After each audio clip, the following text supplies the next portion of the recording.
Assalamualaikum warahmatullahi wabarakatuh. Jadi di sini kami kelompok 2 PTI izin mempresentasikan hasil produk kami. Oke, jadi sebelumnya ini merupakan nama anggota kelompok kami.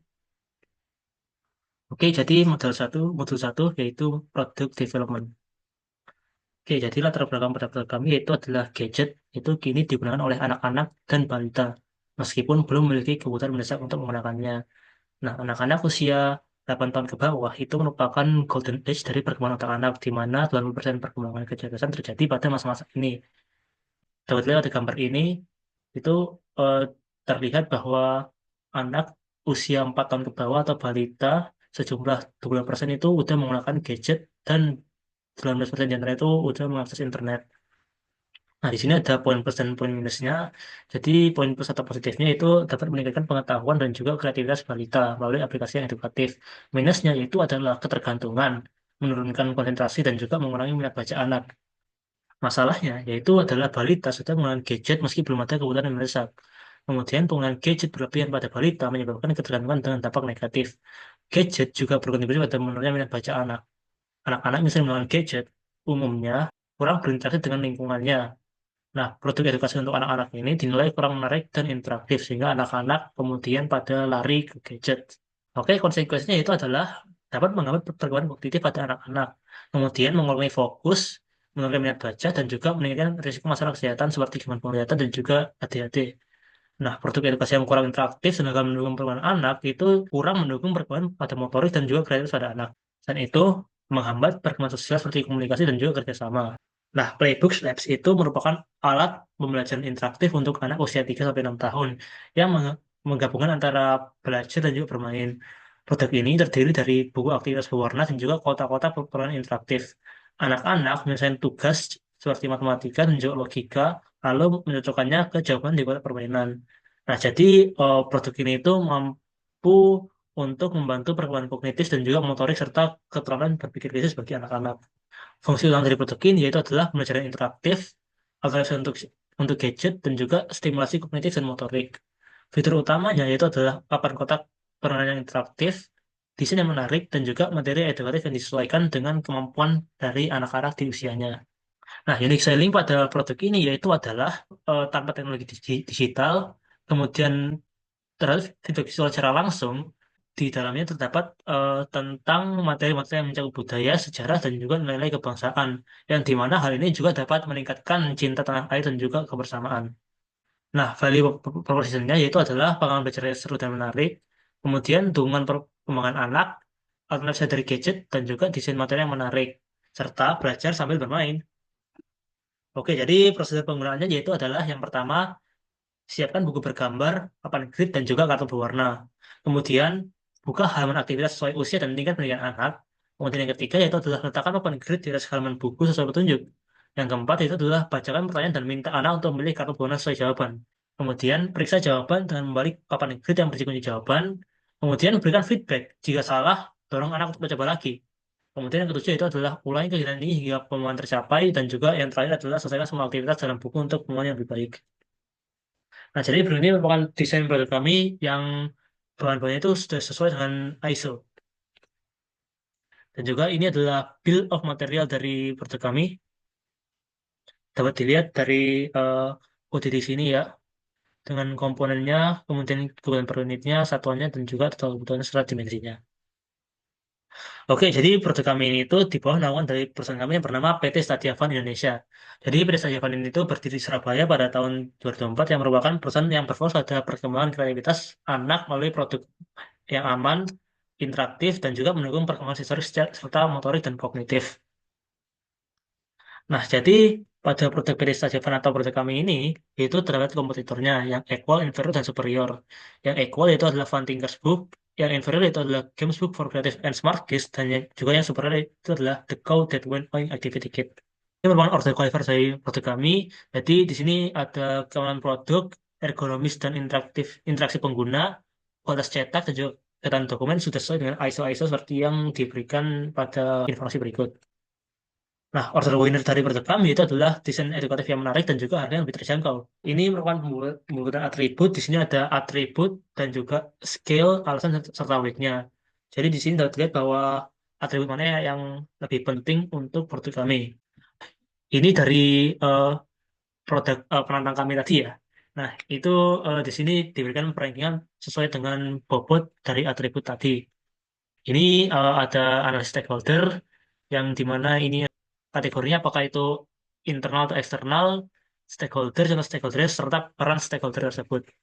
Nah, ini merupakan analisis SWOT dari produk kami. Ini merupakan pembuatan faktor SWOT atau IFE kami. Jadi di sini dapat dilihat kriteria internal dari SWOT-nya, yang strength atau yang weakness, yang kuat atau yang kelemahannya. Kemudian ini adalah pembuatan secara AHP dari faktor IFE-nya. Ini dapat dilihat dari pembuatan faktor interaktif terhadap alternatifnya adalah sebagai berikut.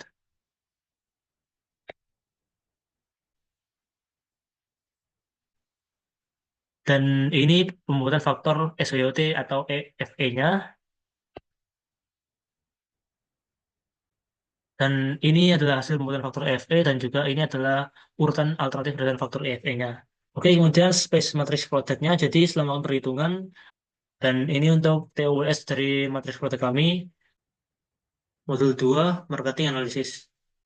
Voice of Customer atau VOC merupakan bagian dari riset pasar yang berfokus pada identifikasi kebutuhan dan keinginan pelanggan. Tujuan utama dari VOC adalah mengumpulkan umpan balik terhadap produk atau layanan bisnis. Jadi VOC yang kami gunakan yaitu dengan menggunakan kuesioner, dan isi kuesioner kami adalah dapat dilihat sebagai gambar berikut.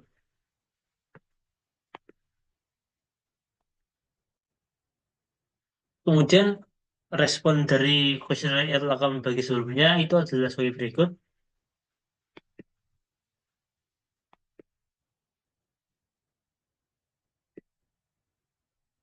Oke, kemudian ada REI atau Relative Importance Index, yaitu merupakan eh, metode yang digunakan untuk menganalisis signifikansi atau pentingnya berbagai faktor atau kriteria yang tadi telah direspons oleh partisipan. Nah, RI itu memiliki rumus yaitu adalah RI sama dengan sigma W per A kali N, di mana W adalah weight atau total important level per amplitude, A adalah bobot tertinggi, dan N adalah jumlah responden. Oke, jadi ini dia adalah RI dari produk kami.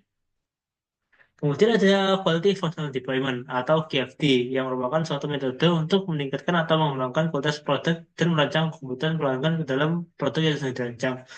Penerapan metode QFD ini dimulai dengan membentuk matriks yang disebut sebagai Host of Quality atau HOQ.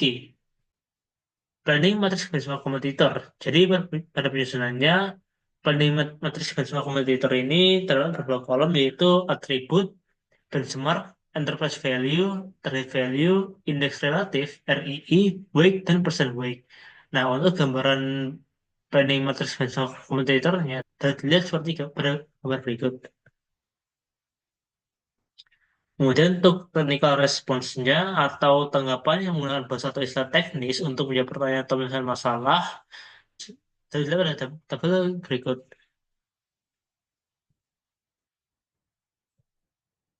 Kemudian untuk idea generation, jadi idea generation ini bertujuan untuk mengeksplorasi berbagai sudut pandang dan menemukan ide-ide yang inovatif. Idea generation pada produk kami dapat dilihat seperti pada tabel berikut. Kemudian host of quality pada produk kami dilihat pada gambar berikut.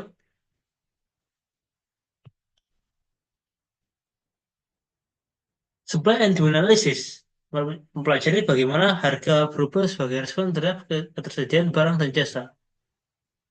Make or buy decision pada produk White Labs dapat dilihat seperti gambar berikut.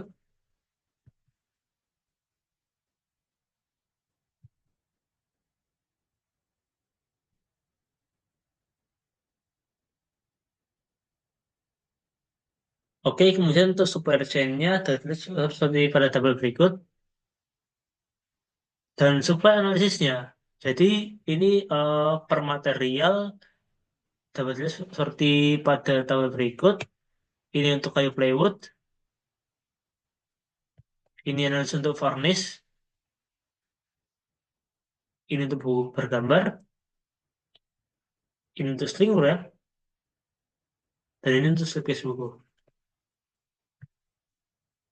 Jadi ini adalah recap dari supply and demand analysisnya dari beberapa material yang kami gunakan. Kemudian ada demand analysis. Jadi di sini ada asumsi dasar yaitu data permintaannya diasumsikan berasal dari data penjualan buku bergambar anak yang serupa dengan Playbook Labs di marketplace yang dimana untuk di Indonesia itu sebanyak 35.200 buku sejak 2014. Nah, kemudian asumsi yang kedua itu adalah tren pembelian buku bergambar anak di Indonesia itu menunjukkan perkembangan yang signifikan, terutama terkait dengan peralihan dari platform digital ke genre yang diamati. Nah, kenaikannya itu menggunakan direct geometry. Dan ini adalah forecast demand-nya pada Playbook Labs. Dan untuk market share planning, ini demand forecast untuk product the code that went owing activity ticket. Ini untuk fun thinkers. Ini untuk games book for creative and smart kids. Dan ini adalah produk market share produk Playbook Labs dari produk komputer yang sebelumnya dibahas. Kemudian ini adalah persen target atau target 10 tahun ke depan untuk Playbook Labs. Selanjutnya, market and strategy plan, yaitu mencakup identifikasi keunggulan kompetitif, market segmentation, market targeting, market positioning, strategi 4P, dan marketing plan. Pada market segmentation Playbook Labs, dapat dilihat seperti pada tabel berikut. Ini untuk market targetingnya, dan ini market positioningnya. Kemudian ada strategi 4P secara singkat, dapat dilihat pada gambar berikut. Dan ini adalah marketing plan and cost-nya. Ya, selanjutnya saya Adi Aroma Akbar akan menjelaskan mengenai modul 3 yaitu Manufacturing System Design. Nah, di pertama di Manufacturing Process Analysis, pertama kita breakdown komponen apa aja dari Playbook Labs. Ada apa lihat kotak puzzle, buku bergambar, dan package-nya, yang mana di bawahnya masing-masing dapat lihat bagaimana spesifikasi dari masing-masing komponen. Oke, next ada nama komponen. Ini ada raw material alternatif, di mana dari nama komponennya, alternatifnya, bahannya apa aja materialnya, dan alasan kenapa kami memakai alternatif tersebut. Dapat lihat pada tabel berikut. Next ada proses paralel dan series dari proses pembuatan Playbook Labs, terutama grid-nya. Dapat lihat paralelnya dan dapat lihat seriesnya. Nextnya adalah cross-functional process dari masing-masing divisi yang ada untuk membuat Playbook Labs. And next ada production performance matrix. Ini untuk setiap kode proses dan data flow progression untuk setiap kode proses dan pembuatan Playbook Labs. Dapat lihat sebagai contoh untuk kode O2P1. Hal yang digunakan yaitu mesin CNC dengan flow produksinya yaitu simultaneous batch production. Next ada cycle time. Ini merupakan cycle time dari proses pembuatan Playbook Labs. Dapat lihat sebagai contoh di kode O2P1 atau pemotongan pengamplasan papan grid, di mana untuk cycle time-nya ada sebesar 14 menit. Next ada production rate. Jadi di production rate juga dianalisis. Ini sebagai contoh di kode proses O2P1 memiliki production rate sebesar 22,50 piece per hour. Next ada production capacity. Ini juga dianalisis. Ini sebagai contoh di kode O2P1 production capacity-nya sebanyak 155,93 unit. Next ada equipment reliability, di mana ini dianalisis dari MTBF, MTR, dan bagaimana availability-nya, dan juga actual RP-nya dihitung, sehingga sebagai contoh di kode O2P1 memiliki actual RP 21,15. Next ada mesin utilisasi, di mana utilisasi mesin berapa persentasenya dihitung untuk masing-masing proses. Sebagai contoh di kode O2P1 memiliki utilisasi mesin sebesar 17%. Yang mana ini berarti masih bagus karena masih banyak ruang untuk utilisasi mesinnya. Next ada MLT atau manufacturing lead time dari setiap proses yang ada, sebagai contoh di kode O2P1, di mana memiliki MLT sebesar 0,87 hour. Next ada work in process. Jadi work in process atau WIP dari masing-masing proses, di mana sebagai contoh di kode O2P1 dia memiliki WIP sebanyak 18,33 unit dengan total sebanyak 1.487,35 untuk WIP-nya. Lalu ada strategies decision. Nah, di strategy di sini kita menghitung defect rate, di mana untuk production target with defect rate, kita memakai defect rate sebesar 2,43% untuk CNC, 5% untuk full line automatic painting and coating, dan 0,5% untuk packaging. Yang dapat lihat juga masing-masing sumbernya. Lalu ada defect rate tiap proses, ini juga dianalisis, dapat lihat pada tabel sebelahnya. Next ada number of workstation, jadi berapa workstation yang dibutuhkan, dihitung dari tahun 2024 sampai 2033, di mana dapat lihat 2024 sampai 2029 jumlah mesinnya itu 211 untuk CNC, painting, dan packaging. Lalu di tahun 2030 nambah untuk full line automatic painting, dan 2031 itu menambah eh, mesin mesin full line automatic. Di mesin 2032 itu menambah mesin CNC router sampai 2033. Lalu ada energi required atau berapa eh, energi yang dibutuhkan. Ini juga berdasarkan dengan jumlah mesinnya. Dapat lihat sebagai contoh di 2024-2009 mesin CNC memiliki jumlah mesin 2 dengan energi yang dibutuhkannya yaitu 25,90 kWh. Oleh ada berapa sih operator yang dibutuhkan oleh masing-masing mesin tiap tahunnya. Dapat lihat pada tahun 2020 sampai 2023 masing-masing berapa. Sebagai contoh tahun 2024 dengan jumlah mesin tersebut berarti membutuhkan total operator yaitu 9 operator. Next ada material handling, itu ada karakteristik material handling dari nama komponen yang sudah disebutkan sebelumnya. Kondisinya bagaimana, damage risk-nya bagaimana, dan severity risk-nya bagaimana, dapat lihat pada tabel berikut. Next, untuk material handling alternatif, ini kita mencampurkan material kayu plywood, karena termasuk dalam salah satu komponen, sekarang bahan termasuk apa yang kita pertimbangkan untuk sebagai material handling. Jadi ada troli, ini untuk kayunya lo ada troli barang atau produk, yaitu berupa keranjang pendorong. Next, ada cost recapitulation, yang pertama biaya mesin. Ini untuk biaya mesin dari tahun 2024 sampai 2033, dapat lihat sebagai berikut. Lalu next ada biaya operasional, di mana total untuk biaya operasional ini tuh udah mencakup biaya material, terus ada biaya air, biaya listrik, maaf nggak ada biaya listrik, ada biaya material, ada biaya pekerja, semua sudah dicakup di sini. Sehingga dapat lihat jumlahnya sebagai berikut. Next ada biaya material handling tadi setelah dianalisis, sekarang kita lihat biayanya berapa. Nah, biaya untuk 2024 sampai 2033 dapat kita lihat biayanya sebagai berikut. Next ada biaya overhead yang terdiri dari listrik dan air. Ini bukan listrik, sorry, ini lampu. Lampu dan air, biaya-biayanya dapat dilihat sebagai berikut. Lalu ada rekapitulasi, jadi dari keseluruhan biaya tadi, semua direkap, lalu ditotal, sehingga dapat lihat dari tahun 2024 sampai 2033 memiliki total biaya sebagai berikut. Next ada penentuan lokasi pabrik, di mana dibobotkan dulu faktor dalam presentasi dalam menentukan lokasi pabrik. Ada kedekatan dengan supplier sampai faktor lingkungan, di mana masing-masing persentase dibobot, yang mana totalnya itu 100%. Lalu next, ini analisis pemilihan lokasi. Jadi kami ada 3 lokasi, yaitu Batang, Semarang, dan Sidoarjo. Dan ini dianalisis masing-masing alasan faktor-faktor tersebut bagaimana pada daerah tersebut. Lalu ada pemberian skor dari masing-masing daerah, penentuan lokasi, dapat lihat sebagai berikut. Lalu dihitung hasil perhitungan faktor lokasi, update sebagai berikut, di mana kalau dilihat Batang itu memiliki hasil perhitungan yang paling besar itu 8,8, maka Batang dipilih sebagai lokasi dari PT Stadia Fund. Next adalah modul 4, yaitu Production Planning and Inventory Control.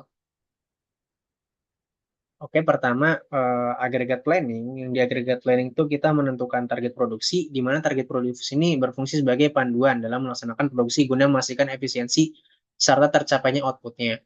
Di mana pertama kita nentuin hari kerjanya dulu, di mana hari kerjanya itu selama 234 hari. Lalu bisa dilihat juga bagaimana target produksi yang dibuat. Ini dari hari, minggu, bulan, hingga tahun. Lalu ada target produksi dengan defect. Kita kan udah ada jadi ini mempertimbangkan lebih banyak karena ada defect-nya juga, mempertimbangkan defect sehingga target kuantitasnya setelah hasil perhitungan dengan defect rate sebesar 0,05% yang diambil dari defect rate dari packaging, maka dihasilkan target kuantitas sebagai berikut untuk tiap periodenya. Next ada safety stock, di mana safety stock itu jadi kita istilahnya stok aman kita berapa. Ini kita nentuin dengan MLT pada bulan itu 10,23 jam, di mana 30,41 jam itu untuk satu batch. Nah, maka satu harinya itu 0,435 hari dengan service level juga 95%. Lalu didapat dengan safety stock sejumlah berikut. Di mana kalau lewat uji normalitas, setiap nilai signifikansi itu di atas 0,05, sehingga data berdistribusi normal, sehingga perhitungan safety stock dapat dilakukan dengan cara biasa. Kalau ada demand, demand ini demand dari tiap tahunnya, ada dari tahun sampai bulan. Lalu ada worker capacity dapat dilihat sebagai berikut dengan initial worker yang sudah ditentukan pada modul 3 sebelumnya. Ini adalah hiring cost. Ini hiring cost dari yang memperhatikan juga rata-rata inflasi sebesar 2,5% per tahunnya. Lalu ada juga firing cost yang mana ini berdasarkan undang-undang di mana masa kerja orang di 1 tahun sampai masa kerja 8 tahun atau lebih. Lalu ada manufacturing cost dengan rumus yang dapat dilihat, dihitung sehingga dapat lihat pada tabel berikut bagaimana manufacturing cost-nya. Lalu ada inventory cost, di mana ini inventory cost juga untuk setiap tahunnya. Lalu ini ada shortage cost, di mana shortage cost kita mengikuti rumus sebagai berikut dan didapat sebagai perhitungan tahun 2024 sebagai contoh 8.847, di mana mengikuti rata-rata inflasi juga sebesar 2,5%. Next ada payroll cost atau gaji. Jadi ini gaji untuk 2024 sampai 2033 di mana juga mengikuti rata-rata inflasi. Lalu next ada overtime cost juga, di mana overtime cost-nya juga dapat dilihat sebagai berikut. Lalu ini adalah penyusunan tabel agregat planning atau strategi yang akan kita pilih dari chess, level, dan mix. Dan dapat lihat pada level strategi pada tahun 2024 ini sebagai contoh. Lalu ada chess strategi dari 2024, lalu ada mix strategi dari 2024 juga. Lalu kita rekap dari 2024 sampai 2033 sehingga dari ketiga strategi yang ada kita memilih strategi mix karena memiliki nilai yang paling kecil untuk selama 10 tahun. Lalu next ada forecast. Jadi ini untuk perhitungan MPS. Salah satunya itu variabel forecast dengan rumus sebagai berikut dan dihasilkan dapat lihat pada tabel sebagai berikut. Lalu ada juga customer order. Perhitungannya rumusnya dengan ini, lalu dapat lihat hasilnya pada tabel berikut. Lalu ini lot size, rumusnya begini juga dapat lihat pada tabel berikut. Lalu ini juga MPS-nya, perhitungan MPS untuk tahun 2024 dengan rumus POH inventory dan ATP dapat lihat pada sebagai berikut. Nah, setelah menghitung MPS, maka saat itu menghitung MRP. MRP itu untuk kebutuhan materialnya. Yang digunakan MRP itu ada load for load, EOQ, part period balancing, silver meal, dan unit cost. Di mana di MRP ini juga mengikuti biaya-biaya yang sudah ditentukan berdasarkan sumber biaya transport dan juga biaya-biaya yang sudah ditentukan sebelumnya yang dapat dilihat pada tabel. Next, ini MRP untuk kayu plywood, ada load for load, EOQ, lalu ada part period balancing, ada silver meal, lalu terakhir ada lease unit cost. Dan dari kelima teknik itu, yang paling dikit itu load for load. Maka load for load yang dipilih sebagai metode MRP yang dipilih. Begitu juga dengan varnish. Ini varnish juga dipilih load for load. Lalu juga dengan gambar. Ini juga dipilih dengan load for load. Lalu ada juga untuk slipcase buku. Ini juga dipilih dengan load for load. Lalu sering wrap juga sama. Ini juga dipilih dengan load for load. Dan selanjutnya total ordering cost. Jadi kan tadi di setiap strategi MRP menghitung ordering cost dan inventory cost. Nah ini total ordering cost dari tiap-tiap material menggunakan strategi load for load.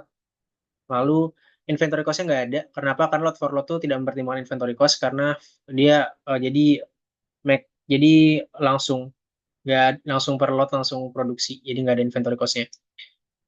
Nah, cost recapitulation ya dapat lihat sebagai berikut untuk setiap tahunnya.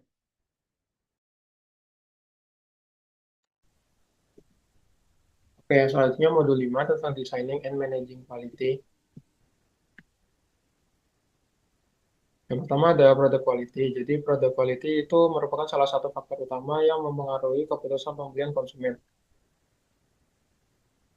Kemudian ada quality dimension. Jadi ini itu untuk menilai kualitas suatu produk. Jadi ada 8 aspek. Yang pertama performance, terus ada fitur, kemudian ada reliability, ada conformance, ada durability, serviceability, estetik, dan yang terakhir perceived quality. Berikut merupakan produk quality dari Playbook Labs. Selanjutnya ada critical to quality. Jadi merupakan suatu karakteristik terukur dari suatu produk atau proses yang merupakan tanda kinerja yang dijalankan dan harus dipenuhi untuk memenuhi keinginan pelanggan. Selanjutnya yaitu untuk penentuan KPOV dan KPIV. Jadi pada produk Playbook Labs ini ada beberapa KPOV dan KPIV. Salah satunya untuk KPOV persentase jawaban benar dari total aktivitas yang dilakukan. Kemudian untuk KPIV-nya yaitu jenis dan tingkat kesulitan soal logika atau pola yang diberikan. Dan berikut merupakan critical to quality tree-nya dari Playbook Labs. Selanjutnya yaitu defect mechanism. Jadi mekanisme cacat mengacu pada proses terjadinya cacat atau kesalahan dalam material, komponen, atau sistem selama pembuatan atau penggunaan. Dan berikut merupakan tabel defect tolerance and description-nya dari Playbook Labs. Kemudian ada problem identification-nya dari produk Playbook Labs juga. Dan kemudian ada fishbone diagramnya juga. Selanjutnya untuk quality management. Quality management itu merupakan proses untuk memastikan bahwa produk atau layanan suatu organisasi memenuhi atau melampaui keinginan pelanggan. Nah, selanjutnya ada quality objective, yaitu target organisasi dalam menjalankan proses yang diinginkan, yang ingin dicapai dalam waktu tertentu. Kemudian ada quality policy itu tentang kebijakan untuk mencapai target. Dan berikut merupakan quality prosedur dari Playbook Labs. Kemudian ada quality certification-nya juga, ada dari ISO, ada ASTM, ada IEC, dan lain sebagainya. Kemudian masuk ke modul 6 tentang human resource. Yang pertama yaitu business life cycle. Jadi merupakan rangkaian tahapan yang dialami oleh sebuah perusahaan atau bisnis sejak awal pembentukannya. Dan berikut merupakan rekapitulasinya. Untuk introduction stage-nya itu mulai dari 2024 sampai 2025, sedangkan growth-nya itu dari 2026 sampai 2029, dan yang maturity-nya itu dari tahun 2030 sampai 2033. Dan untuk karakteristik dan peningkatan market share-nya dapat dilihat pada tabel di bawah. Kemudian untuk struktur organisasinya, jadi merupakan susunan formal yang dirancang untuk mengatur berbagai elemen dalam sebuah organisasi secara sistematis. Kemudian untuk jenis organisasinya, PT kami memilih tentang struktur fungsional karena memungkinkan setiap bagian untuk fokus sepenuhnya pada tugas-tugas spesifik. Selanjutnya untuk introduction stage-nya itu untuk bagian-bagiannya dapat dilihat pada gambar berikut. Kemudian di growth stage-nya ada penambahan pada warehousing staff dan service manajemennya, divisinya. Kemudian untuk maturity-nya tidak ada perubahan dari growth stage. Kemudian job analysis, jadi merupakan proses sistematis untuk mengumpulkan dan menganalisis informasi tentang suatu pekerjaan. Nah, untuk introduction stage itu dapat dilihat sebagai berikut, mulai dari direktur utama, internal audit, general manager, corporate secretary, marketing and sales manager, marketing staff, strategi and business staff, sales staff, finance and HR manager, administration staff, finance staff, supply chain manager, logistic staff, procurement, project manager, project supervisor, production operator, dan QC staff. Dan untuk di growth itu ada penambahan kan tadi dari warehousing staff sama department supply chain. Dan berikut merupakan job analysisnya dari warehousing staff, service manager, IT support, legal and compliance, dan customer service. Dan untuk di maturity, kenapa tidak ada? Karena di maturity stage ini tidak ada penambahan. Selanjutnya manpower planning. Jadi merupakan seperangkat proses atau aktivitas yang dilakukan oleh manajemen bersama para pegawai untuk memastikan bahwa orang tepat berada pada tempat dan waktu yang tepat. Dan berikut merupakan di introduction stage-nya tahun 2024 ada 42 orang, 2025 ada 42 orang juga. Selanjutnya untuk di growth stage, tahun 2026 itu ada 58, 2027 ada 59 orang, 2029 ada 64 orang, di tahun 2028 ada 64 orang, di tahun 2030 ada 63 orang, di tahun 2031 ada 60 orang. Ini merupakan di maturity stage. Kemudian di tahun 2032 ada 59 orang, di tahun 2033 ada 59 orang. Selanjutnya yaitu performance measurement, jadi merujuk pada metrik yang digunakan untuk menilai dan mengukur efektivitas. Jadi di introduction stage dapat dilihat untuk mulai dari visi, perspektif BSC, misi, kode, strategi, objektif, kode KPI, KPI-nya, dan departemennya. Bisa dilihat juga ini internal, customer, finance, customer lagi. Dan ini untuk di growth stage, finance, internal, learning and growth, internal, customer, finance. Dan ini untuk di maturity stage. Learning and grow, internal, customer, finance. Selanjutnya berikut merupakan bobot dari KPI-nya mulai dari introduction stage berdasarkan yang tadi sebelumnya.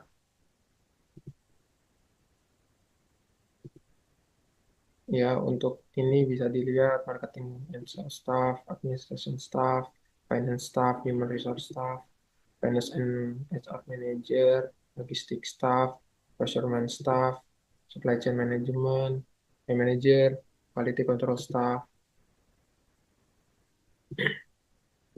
Kemudian untuk di growth stage-nya, untuk direktur utama, corporate secretary, internal audit, general manager, sales staff, marketing and sales manager.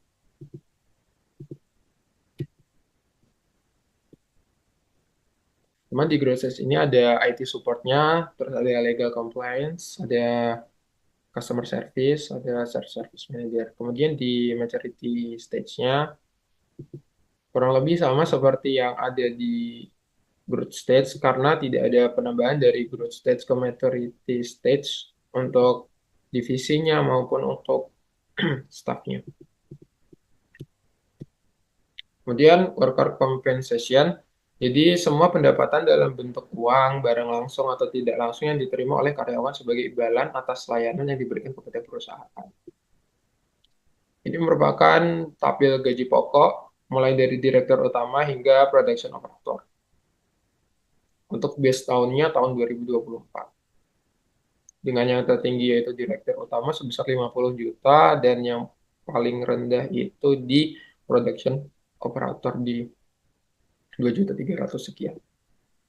Nah, kemudian untuk kenaikan gajinya dapat dihitung menggunakan rumus UMK tahun terbaru dikurangi UMK tahun sebelumnya dibagi UMK tahun sebelumnya dikali 100% dan didapat pada tahun 2024 itu sebesar 4,28%.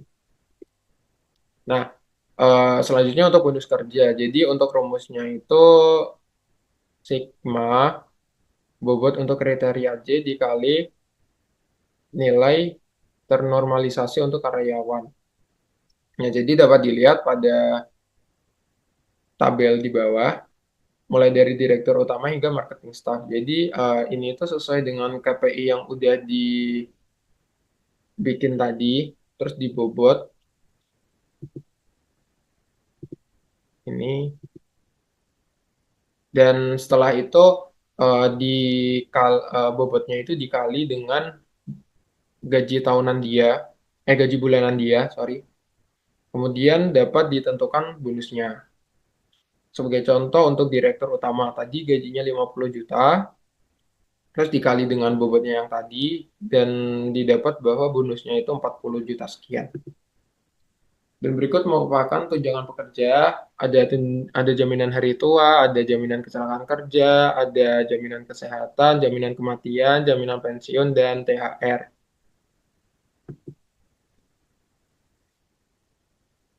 Dan berikut merupakan rekapitulasi di tahun 2024 untuk biaya pekerja. Ini untuk tahun 2025, tahun 2026, tahun 2027, 2028, 2029, 2030, 2031, 2032, 2033. Artinya organization type. Jadi perusahaan kami memilih PT atau perseroan terbatas untuk perusahaan ini karena beberapa kelebihan yang dimiliki. Yang pertama yaitu PT menawarkan tanggung jawab terbatas bagi pemegang saham, yang berarti bahwa pemilik hanya bertanggung jawab sebesar modal yang di-store. Yang kedua yaitu PT memungkinkan pengumpulan modal yang lebih mudah karena modal dibagi ke dalam saham. Jadi ini itu memudahkan untuk menarik investor baru atau meningkatkan modal melalui penjualan saham yang bisa mendukung ekspansi perusahaan.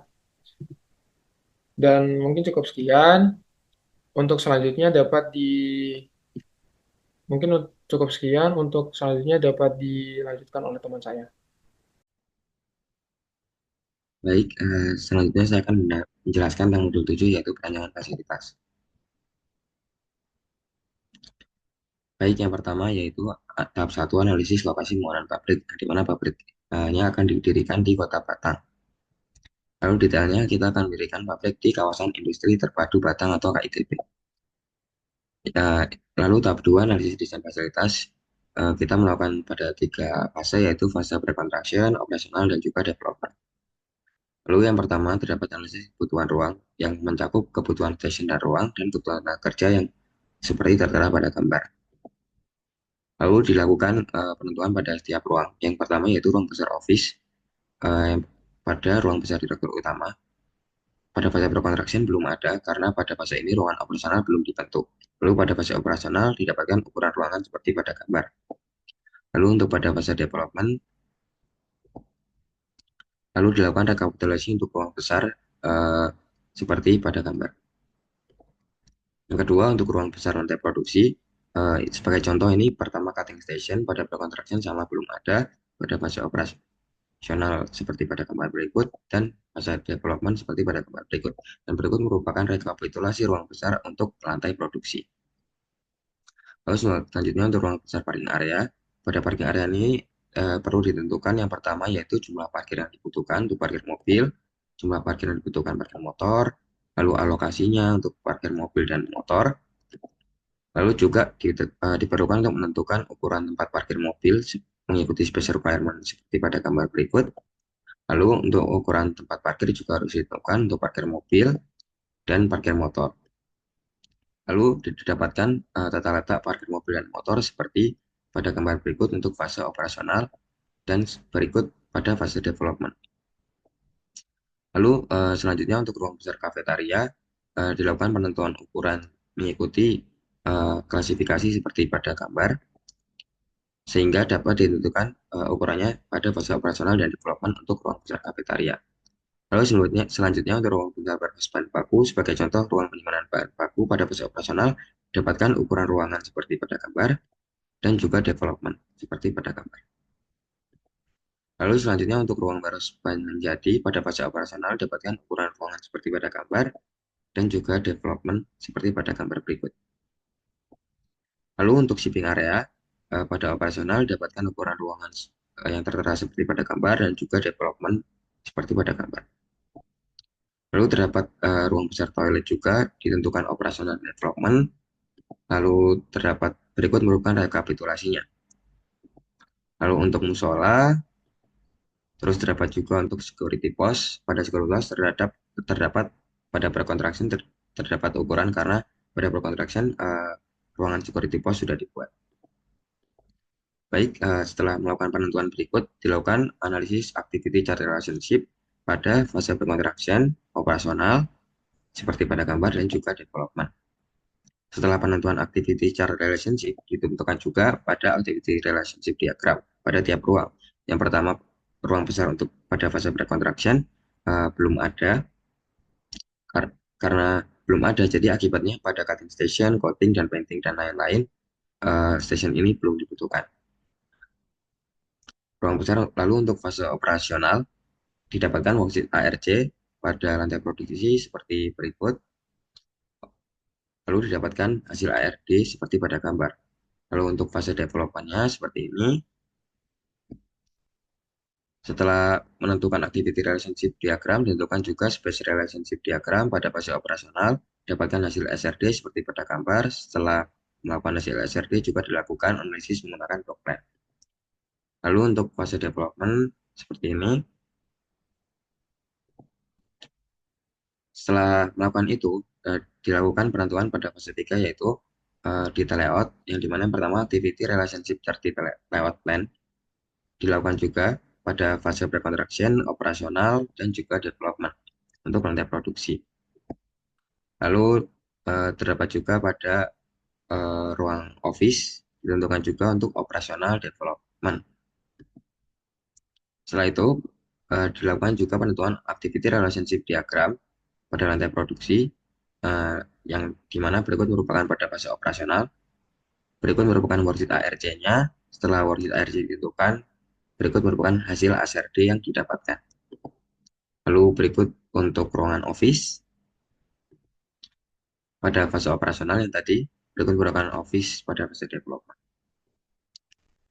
Lalu berikutnya menentukan space requirement diagram detail layout plan untuk lantai produksi untuk fase operasional, didapatkan hasil SRD sebagai berikut dan block plan sebagai berikut. Lalu untuk fase development tidak diperlukan block plan karena layoutnya sama seperti operasional, hanya menambah beberapa area saja. Untuk office seperti ini, dan juga pada fase development tidak diperlukan block plan juga pada ruangan office. Setelah dilakukan penentuan tersebut, berikut merupakan hasil 2 dimensi layout desain dari fasilitas pabrik. Berikut merupakan 3 dimensinya. Lalu selanjutnya cost, yang dimana biaya ini merangkum biaya tahunan berdasarkan beberapa komponen. Yang pertama yaitu biaya lokasi pabrik, biaya pembangunan pabrik, dan biaya pembelian fasilitas tahunan. Yang dimana dibagi menjadi 3 golongan untuk tanah, yaitu golongan A, bangunan golongan B, dan furnitur golongan C. Lalu dapatkan rekapitulasi biayanya untuk pre-construction sebesar 470 juta sekian. Untuk operasional didapatkan 1 miliar dan total biaya golongan. Pada development didapatkan 691 juta. Saya akan menjelaskan tentang modul 8 yaitu supply chain planning. Baik, berikut merupakan value chain framework yang telah kelompok kami tentukan, yang dimana terdapat 10 activities dan juga primary activities yang sudah ditentukan seperti pada gambar. Lalu selanjutnya supply chain strategi, yang dimana kita menentukan perbedaan dari tipe fungsional dan juga inovatif, dan juga perbedaan strategi supply chain efisien dan juga responsif. Setelah dilakukan analisis tipe produk ini, diberikan analisis kesimpulan penentuan produk dan strategi supply chain yang dipilih oleh PT Tadiapan yang ditampilkan seperti pada kedua tabel berikut. Yang dimana dapat disimpulkan dari kedua tabel tersebut, tipe produk untuk playbook glass adalah inovatif dengan menggunakan strategi supply chain yaitu responsif. Lalu untuk distribution strateginya, di mana jenis strategi distribusinya terdapat contohnya retail storage with customer pickup, manufacturer storage with direct shipment dan in-transit merge, distributor storage package with carrier delivery, dan juga manufacturer or distributor storage with customer pickup. Lalu untuk penentuan strategi distribusi, pertama kita menentukan kriteria dan subkriteria yang terdapat 3 kriteria yaitu cost, service, dan broken produk, dengan pada setiap kriteria memiliki subkriteria yang berbeda-beda. Setelah itu kita melakukan pembobotan menggunakan AHP Tools sehingga dapatkan hasil seperti pada gambar. Lalu hasil pembobotan tersebut dilakukan rekapitulasi pada tabel yang ditampilkan pada tabel bobot dan ranking kriteria seperti pada gambar. Lalu juga dilakukan pembobotan pada setiap kriteria. Yang pertama yaitu cost, yang dimana pembobotan juga dilakukan menggunakan AHP Tools sehingga dapatkan bobot seperti pada gambar tabel. Lalu juga dilakukan pada kriteria service dan juga broken product. Broken product ini kenapa bobotnya 100%? Karena produk kami ingin pada returnability dilakukan sebaik mungkin karena agar memastikan kenyamanan pelanggan.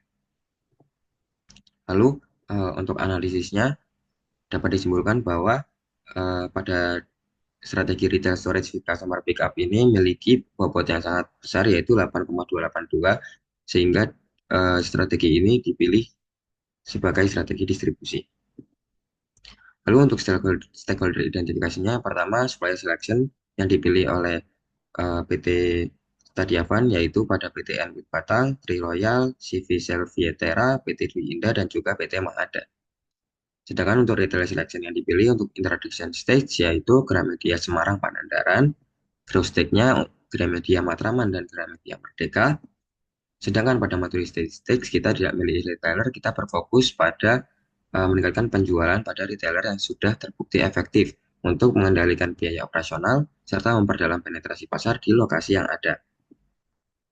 Lalu setelah penentuan itu dilakukan juga transportation mode yang dimana kita memiliki 4 alternatif yaitu pesawat, truk, kereta api, dan juga kapal laut. Nah, akhirnya moda transportasi truk ini dipilih dengan total bobot tertinggi oleh PT Playbook Labs, yang dimana pickup ini unggul dalam efisiensi biaya, rute, dan juga keamanan barang. Meskipun kecepatannya lebih rendah dibandingkan moda udara, truk tetap menawarkan keseimbangan optimal untuk pengiriman yang ekonomis, fleksibel, dan aman. Lalu setelah itu dilakukan penentuan detail spesifikasinya, yang dimana kita menggunakan pickup Mitsubishi L300, yang dimana spesifikasi lengkap ini akan ditampilkan seperti pada gambar. Lalu dilakukan penentuan juga distribusi rute, yang dimana terdapat distribusi dari retailer ke lokasi asal, yang mana tabel ini mencakup lokasi tujuan, jarak tempuh, dan juga waktu tempuh yang dibutuhkan. Lalu selanjutnya untuk transportation cost system kita menggunakan 3 metode, yaitu yang pertama 3PL, yang dimana untuk 3PL ini total biayanya sebesar 6.476.000, sedangkan untuk tarif sewa sebesar 190.382.000 untuk tahun 2024, dan juga untuk tarif beli pada tahun 2024 dilakukan total biaya sebesar 354 juta. Nah, dari perbandingan 3 metode ini pada setiap tahun disimpulkan bahwa tarif metode 3PL yang paling murah pada aspek biaya, sehingga tarif 3PL dipilih sebagai sistem metode yang dipilih.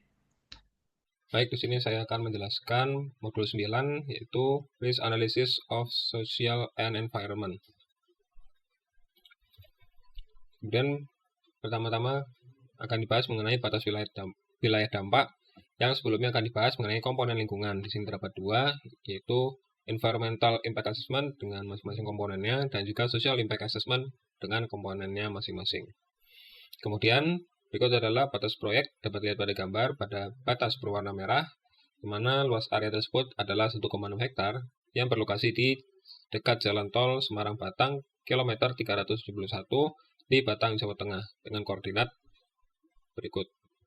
Kemudian adalah batas ekologis, dapat dilihat pada gambar pada batas berwarna kuning. Di situ terdapat lokasi seperti Dermaga Pelabuhan KITB, Bukit Pandang Menara Senja, dan Jalan Tol Semarang-Batang. Kemudian untuk batas sosial dapat dilihat pada gambar dengan batas garis berwarna biru, yang di dalamnya terdapat daerah Banyu Putih, daerah Lebo, dan beberapa titik dekat Pantai Celong dan Pantai Jodo. Kemudian berikut adalah batas administratif pada gambar, di mana area utamanya adalah Kabupaten Batang, Jawa Tengah. Selanjutnya adalah identifikasi kegiatan dan dampak terhadap sosial dan lingkungan. Di sini aspek sosial dan lingkungan dilihat dampak positif dan negatifnya, serta dampak yang dihasilkan. Kemudian dampak kepada responden di daerah ring area 1 dan ring area 2 diakses berdasarkan tinggi atau rendahnya dampak tersebut. Selanjutnya adalah fase operasional, kemudian fase development. Nah, selanjutnya adalah matriks penilaian dampak lingkungan. Di sini dilihat berdasarkan beberapa aspek, ada fisik, kimia, biologi, sosial, yang dapat dilihat pada tabel berdasarkan masing-masing fase. Kemudian aspek ekonomi, budaya, dan kesejahteraan dan kesehatan, dengan dilihat dari dampak positif negatifnya dan berdasarkan tinggi atau rendahnya dampak tersebut. Selanjutnya adalah matriks rencana pengelolaan dan pemantauan dampak. Yang pertama yaitu fase pre-construction, yang di sini dilihat dari segi kegiatan proyek yang terkait, terus aspeknya, tipe dampaknya positif atau negatif, dampak yang ditimbulkan, terus rencana pengelolaan lingkungan, terus pihak terkait, kerjasama program pengelolaan, badan evaluasi terkait, kemudian target dan pemantauan pengelolaan, dan perkiraan biaya dan tahun pengeluaran biaya tersebut. Dapat dilihat pada tabel. Kemudian berikut adalah pada fase operasional, dapat dilihat pada tabel. Selanjutnya adalah fase development, bisa dilihat pada tabel pula. Dan itu tadi adalah matriks rencana pengelolaan dan pemantauan dampak untuk 3 fase. Selanjutnya adalah rencana usulan program CSR pada 3 fase. Yang pertama pada fase pre-construction, di sini terdapat 2 program dengan nama kegiatan, keterangannya, latar belakangnya, aktivitas, sasaran, estimasi biaya, dan tahun pelaksanaannya. Kemudian pada fase operasional terdapat 3 program CSR. Dan yang terakhir terdapat 1 program CSR pada fase development. Selanjutnya adalah manajemen risiko. Di sini sebelumnya perlu diketahui konteks analisis risiko yang akan dianalisis.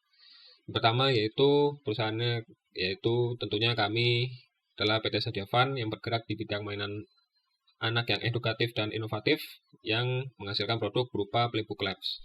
Dengan proses produksi terdapat 9, seperti yang dapat dilihat. Dan faktor internal dan eksternal yang mempengaruhi berdasarkan strength, weakness, opportunities, dan threats yang dapat dilihat pada tabel. Nah, kemudian dilakukan identifikasi risiko berdasarkan strateginya, terus ruang lingkup risiko tersebut, kemudian diberi kode risiko, dan kemudian deskripsi risiko, kemudian penentuan pemilik risiko, dan juga dampak yang dihasilkan. Di sini ditemukan bahwasanya terdapat 13 risiko sehingga kode risikonya dari R1 hingga R13.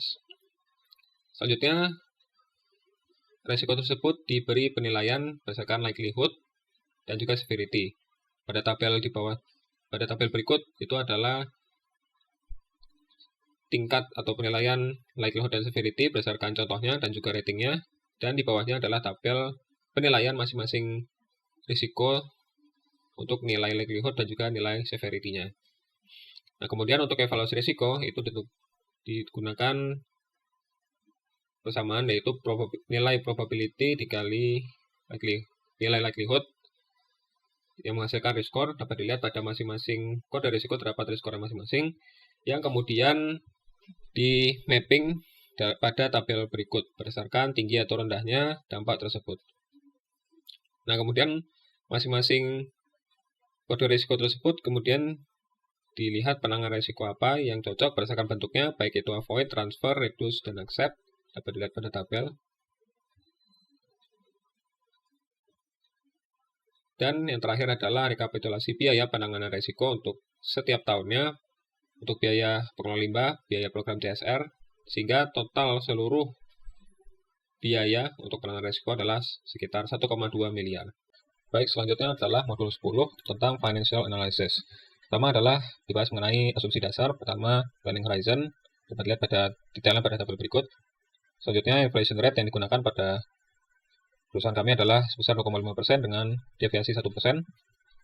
Kemudian perhitungan WACC, yang pertama ada cost of capital, di dalamnya terdapat cost of debit. Dapat lihat persamaan pada gambar berikut dan detail perhitungannya pada tabel-tabel berikut. Selanjutnya adalah perhitungan cost of equity dengan hasil sebesar 53%. Selanjutnya adalah perhitungan slope return dengan persamaan pada gambar dan gunakan Microsoft Excel untuk perhitungannya. Detailnya dapat dilihat pada gambar dan hasil dari perhitungannya dapat dilihat pada tabel berikut. Selanjutnya adalah risk free return. Pada PT Sadia Fund kami tetapkan sebesar 6,98%. Selanjutnya adalah annualized rate of return. Perhitungannya persamaannya dapat dilihat pada gambar. Kemudian equity interest dapat dilihat persamaan pada gambar dan hasilnya adalah 6,72%. Selanjutnya adalah debt interest, persamaannya dapat dilihat pada gambar dan menghasilkan sebesar 1,37%. Selanjutnya adalah perhitungan WACC yang persamaannya dapat dilihat pada gambar dan menghasilkan sebesar 4,21%. Selanjutnya adalah perhitungan MARR. Di sini kami menetapkan target minimum profit sebesar 90%. Selanjutnya adalah perhitungan MAR, persamaannya dapat dilihat pada gambar dan dihasilkan sebesar 94,21%. Selanjutnya adalah COGS. Pertama, komponen biaya COGS dari material cost dapat dilihat detail perhitungannya pada tabel berikut per tahunnya. Berikut adalah rekapitulasinya, detailnya dapat dilihat pada tabel. Selanjutnya adalah direct labor cost, detailnya dapat dilihat pada tabel untuk per tahunnya. Kemudian berikut adalah manufacturing overhead cost, untuk detail perhitungannya dapat dilihat pada tabel per tahunnya. Kemudian perhitungan COGS, perhitungan detailnya dapat dilihat pada tabel berikut. Selanjutnya adalah penetapan harga jual per tahun. Untuk detail perhitungannya dapat dilihat pada gambar atau pada tabel. Selanjutnya adalah revenue prediction, prediksi selama 10 tahun ke depan, dapat dilihat detail perhitungannya pada tabel berikut. Selanjutnya adalah investment planning, yang di dalamnya terdapat tangible asset. Berikut adalah pada stage pre-production, expenditure-nya dapat dilihat detail perhitungan pada tabel. Kemudian berikut adalah pada introduction stage. Berikutnya ini adalah growth stage, yaitu tidak ada atau sama dengan 0. Kemudian pada maturity stage, detailnya dapat dilihat pada gambar atau tabel berikut. Selanjutnya adalah rekapitulasi total biaya, dapat dilihat pada tabel. Kemudian selanjutnya adalah untuk intangible asset, untuk pre-production stage dapat dilihat detail perhitungannya pada tabel. Berikut adalah introduction stage, perhitungannya dapat dilihat pada tabel. Kemudian growth stage dapat dilihat perhitungannya pada tabel berikut. Dan yang terakhir yaitu maturity stage yang detail perhitungannya dapat dilihat pada tabel berikut. Selanjutnya di rekapitulasi dapat dilihat pada tabel berikut.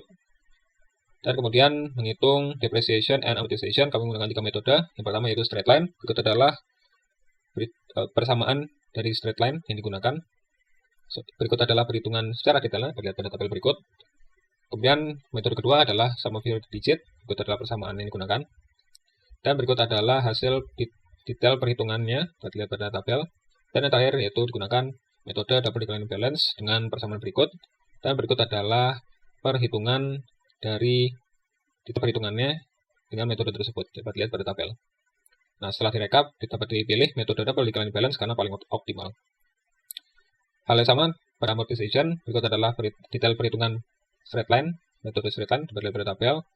Selanjutnya adalah sum of your digit, perhitungan detail dapat dilihat pada tabel. Kemudian double declining balance, detail perhitungan dapat dilihat pada tabel. Dan setelah dihitung capital expenditure untuk tangible dan intangible asset, dapat dilihat total capex-nya pada tabel berikut. Kemudian untuk operation expenditure atau OPEX, detail perhitungannya dapat dilihat pada tabel berikut. Kemudian untuk financial source, perhitungan detail dapat dilihat pada tabel berikut. Selanjutnya untuk financial report, detailnya juga dapat dilihat pada tabel berikut. Kemudian adalah feasibility analysis, di mana terdapat internal rate of return atau IRR. Pertama yaitu annual net cash flow yang perhitungannya dapat dilihat pada detail tabel berikut. Kemudian setelah direkapitulasi dapat dilihat pada tabel berikut. Kemudian perhitungan manual untuk net present value, berikut adalah persamaan dan perhitungan manual untuk 3% dan 1%. Dan berikut adalah perhitungan menggunakan Microsoft Excel, dapat dilihat pada tabel berikut. Kemudian perhitungan IRR dapat dilihat dengan persamaan berikut dan hasilnya. Nah, setelah dibandingkan, dapat disimpulkan bahwa proyek produksi buku perusahaan kami itu tidak layak secara finansial. Berikut adalah payback period. Yang pertama adalah yang dihitung mengenai present value, berikut adalah persamaan dan detail perhitungannya dapat dilihat pada tabel. Kemudian kumulatif present value atau CPV dapat dilihat persamaan pada gambar dan detail perhitungannya pada tabel. Dan kemudian payback period dapat dihitung sehingga dibutuhkan selama 14,39 tahun. Kemudian dilakukan sensitivity analysis, pertama untuk selling price, detail perhitungannya dapat dilihat pada gambar. Selanjutnya untuk demand dapat dilihat pada tabel. Direct material cost, detailnya dapat dilihat pada tabel. Dan itu tadi adalah perhitungan dari modul 10. Dan juga menutup dari seluruh presentasi kami, dari modul 1 hingga modul 10, dari perusahaan kami PT Setiavan untuk produk Playbook Labs. Terima kasih atas perhatiannya, kami mohon maaf sebesar-besarnya, dan kami juga berterima kasih kepada para dosen-dosen, dan kami undur diri. Wassalamualaikum warahmatullahi wabarakatuh.